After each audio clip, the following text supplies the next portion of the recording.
un caractère de Dieu, c'est que nous savons que Dieu est juste. Le Dieu que nous servons est juste. Et le Dieu que nous servons est fidèle à sa parole. Amen.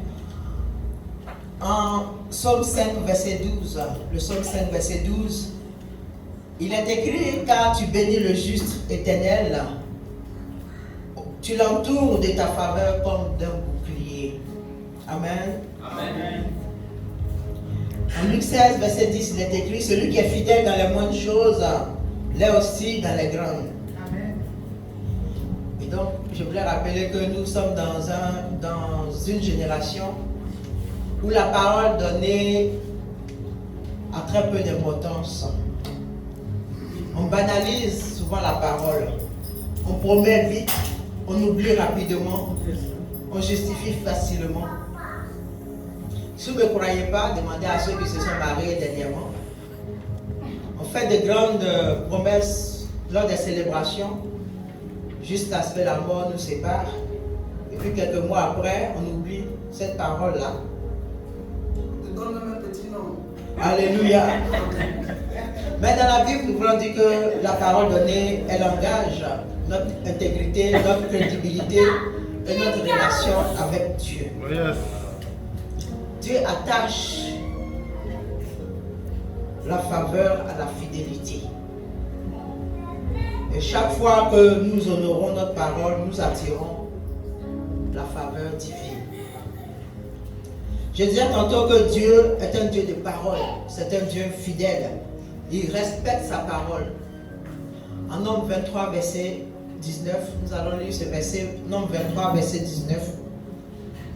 Nombre 23, verset 19, où il est écrit: Dieu n'est pas un homme pour mentir, ni le fils, ni fils de l'homme pour se repentir.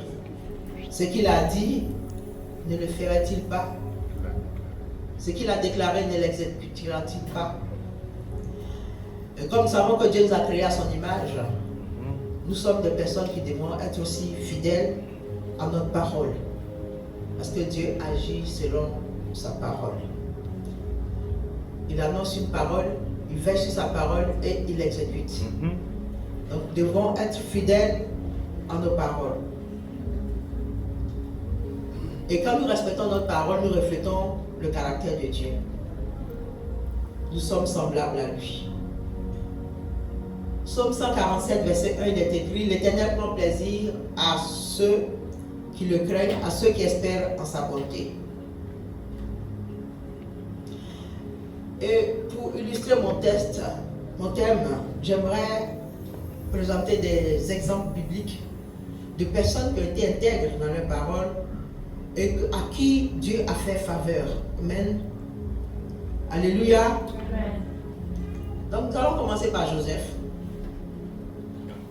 La Bible dit que Joseph travaillait chez Potiphar et sa patronne lui a fait des avances. Quand j'ai lu le texte, elle était vraiment très directe. Elle a dit: couche avec moi.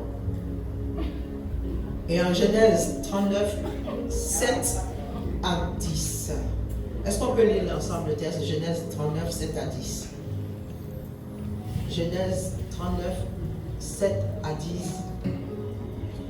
Après ces choses, oui. Il arriva que la femme de son maître porta les yeux sur Joseph.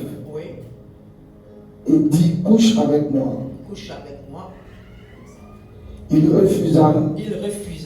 Et dit à la femme de son maître: voici, mon maître ne prend avec moi connaissance de rien dans la maison. Et il a remis entre mes mains tout ce qui lui appartient. Tout ce qui lui appartient, il est remis entre mes mains, oui. Il n'est pas plus grand que moi dans cette maison, et il ne m'a rien interdit excepté toi,